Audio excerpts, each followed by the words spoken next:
Steve Jobs was a legendary figure who co-founded Apple Incorporated, revolutionized several industries, and left an indelible mark on the world. He was born on February 24, 1955, in San Francisco, California, to Joanne Schiebel and Abdel Fattah Jandali, a Syrian immigrant. Because his biological parents were young and unmarried, they decided to give him up for adoption. Paul and Clara Jobs, a couple from Mountain View, California, adopted Steve when he was just a few days old. They raised him in a modest neighborhood, instilling in him a love for tinkering with electronics from an early age. As a child, Steve showed a keen interest in gadgets. He spent hours with his father, Paul, in the family garage, where they worked on electronics and mechanical projects. Paul taught him how to dismantle and reassemble gadgets, which kindled Steve's curiosity and passion for technology. However, Steve was often bored at school, feeling that it didn't challenge his intellect. To keep him engaged, his parents had to find ways to encourage his unique learning style. After completing high school, Steve attended Reed College in Oregon but dropped out after just 6 months. He couldn't justify the high cost of tuition and didn't see the value in the formal education system. Nevertheless, he continued to take calligraphy classes, a decision that would later influence the elegant typography in Apple's products. In 1974, Steve Jobs returned to California and started attending meetings of the Homebrew Computer Club, a group of technology enthusiasts. It was there that he met Steve Wozniak, a brilliant engineer and his future co-founder of Apple. Wozniak had built a small computer board that could be connected to a television, and Jobs saw the potential of this invention. Together, they formed a partnership, and on April 1, 1976, Apple Computer Incorporated was born. The first product they released was the Apple I, a do-it-yourself computer kit. Jobs and Wozniak sold it without a keyboard or casing, but it was the starting point for their technological journey. With profits from the sales of the Apple I, they quickly moved on to create the Apple II, a fully assembled personal computer with color graphics and an open architecture. The Apple II became a massive success and propelled Apple into the mainstream. As Apple grew, so did the challenges. Internal conflicts and differences in management styles led to tension within the company. In 1983, Jobs recruited John Sculley, the CEO of Pepsi-Cola, to become Apple's CEO. However, Jobs and Sculley soon found themselves at odds over strategic decisions. The situation escalated, and the Apple board sided with Sculley. In 1985, Steve Jobs was stripped of his duties and removed from his position at Apple. The time away from Apple was a dark period for Steve.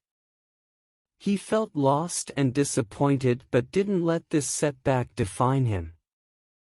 In 1986, he founded Next Incorporated, a new computer company focused on building high-end workstations. Although Next's computers were technologically advanced, they were expensive and didn't gain mass-market success. However, Next's innovations, particularly in the area of software and graphical user interfaces, would prove to be critical for Steve's eventual return to Apple. While still at Next, Jobs acquired the computer graphics division of Lucasfilm Limited, which later became Pixar Animation Studios. Initially, Pixar mainly produced high-end graphics hardware. But with the release of Toy Story, In 1995, the first feature-length film entirely animated with computer-generated imagery, Pixar became a major player in the film industry. Toy Story was a blockbuster success and established Pixar as a creative powerhouse. In 1996, Apple was facing financial difficulties, and its product lineup had become confusing. The board decided that acquiring Next would be the best way to bring Steve Jobs back to Apple and leverage his talents once again. In December 1996, Apple purchased Next for $429 million, and Steve Jobs returned to Apple as an advisor. By July 1997, Jobs was officially back at Apple, taking the role of interim CEO. Upon his return, Steve Jobs faced the monumental task of turning Apple around. He took decisive actions to streamline the product line, improve design and user experience, and cut costs. Jobs refocused the company on innovation and emphasized the importance of simplicity and elegance in design. This marked the beginning of Apple's resurgence. In 1998, Apple introduced the iMac, an all-in-one desktop computer with a colorful, translucent design. The iMac was a huge hit and helped Apple regain its footing in the personal computer market. Over the next few years, Jobs continued to push the boundaries of technology and design with products like the iPod, iTunes, and the iTunes Store, which revolutionized the way people listen to music.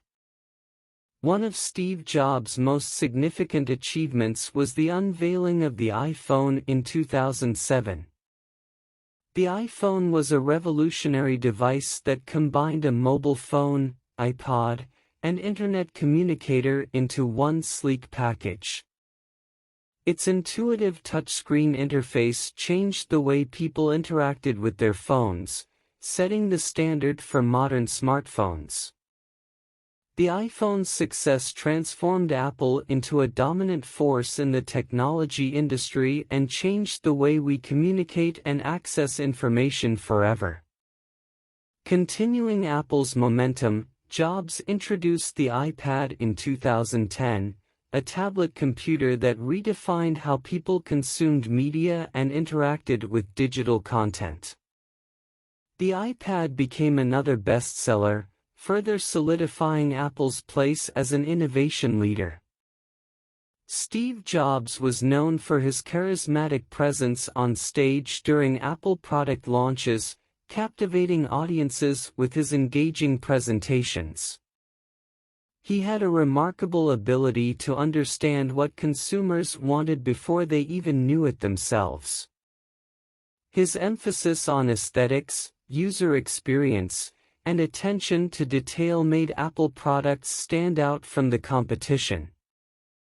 As CEO, Jobs was also known for his demanding and perfectionist management style.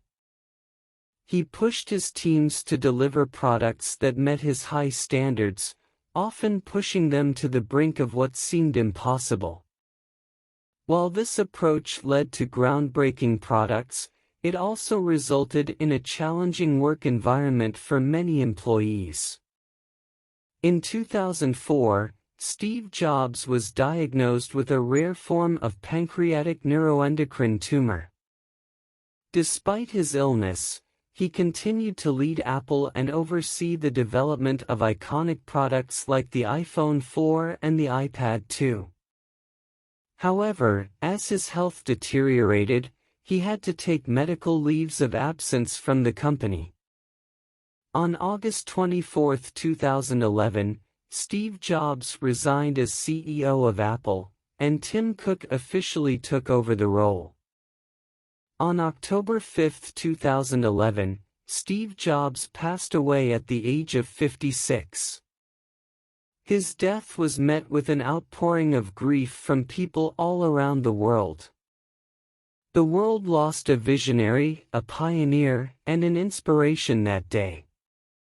Steve Jobs left a lasting legacy, not only through his technological innovations but also through his emphasis on creativity, passion, and the pursuit of excellence. He encouraged people to think differently, take risks, and follow their dreams, no matter how audacious they may seem. His influence can be seen in the products we use every day, the design philosophy of numerous companies, and the way technology has become an integral part of modern life. In conclusion, Steve Jobs was a visionary and a true trailblazer in the world of technology. His life and work continue to inspire generations of entrepreneurs and inventors worldwide. His passion for innovation, dedication to quality, and uncompromising pursuit of excellence will be remembered and celebrated for years to come.